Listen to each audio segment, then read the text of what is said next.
56 жасында ұйқы безінің қатерлі ісігінен қайтыс болған Стив Джобс қайтыс болар алдында аурухананың төсегінде жатып, өзінің соңғы өсиетін қалдырған екен. Мен бизнес әлемінің шыңына шыға алдым. Мен өз жетістігіммен өмірімнің табыс көзін басқаларға таң қаларлықтай жеткізе алдым. Бизнесімді есептемегенде, менің жеке өмірім бақытты болған жоқ.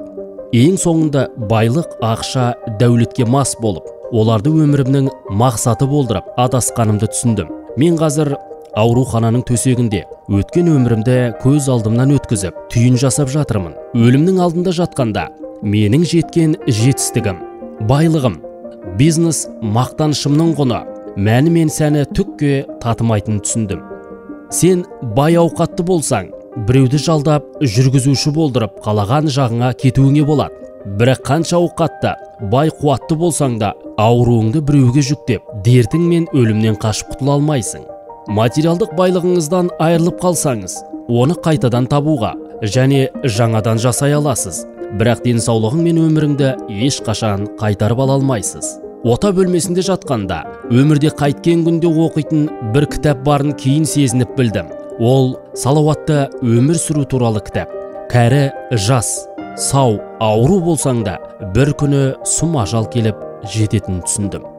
Отбасыңның, достарыңның ыстығы ықыласын, шынайы ниеті мен сезімін, байлығыңнан артық қастерлеу керектігін терең түсіндім. Және де өз қадіріңді білумен қатар, басқаларға қол ұшыңды беріп, қайырымдылық жасап, өмір сүру қажеттігін білдім.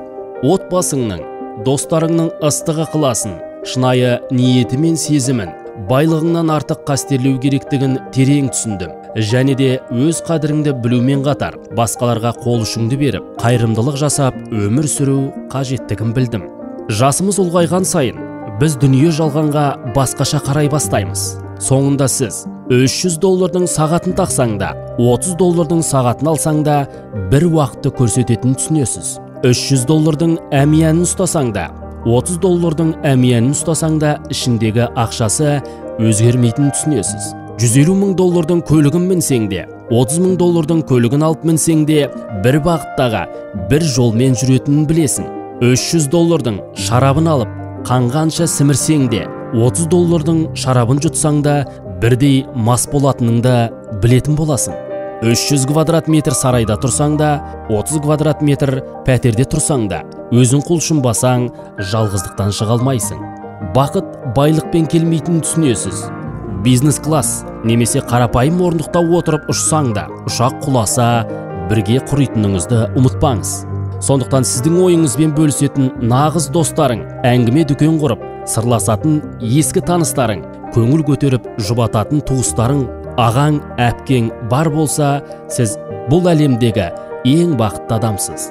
Айналып өтпейтін өмірдің 5 сызығы. Балаларыңды байлыққа үйретіп өсірме. Оларды білімді, ақылды, қайырымды болдырып өсір. Солай өсірсең, келешекте материалдық байлықтың құнын емес, өмірдің құны мен мәнін түсінетін боласың. Мынадай нақыл сөз бар: асыңды емдей же, әйтпесе еміңді тамақтай жейтін боласың. Біреудің сүйіспеншілігіне бөлене алсаңыз, сіз ешқашан жалғызсырамайсыз. Сізді тастап кететін 100 себеп болса да, тастап кете алмайтын бір себеп жеткілікті. Адам болу мен адамша өмір сүрудің арасында үлкен айырмашылық бар. Мұны түсіне білетін жандар санаулы. Жарық дүниеге келгеннен кейін, бақилық болғанға дейін сізге сүйіспеншілікпен қарайтын жандар бар. Бұл жайт өзіңіздің ниет пиғылыңызға байланысты болады. Тез жүрейін десең жалғыз, алысқа жүрейін десең көппен жүр деген қағиданы ұмытпа.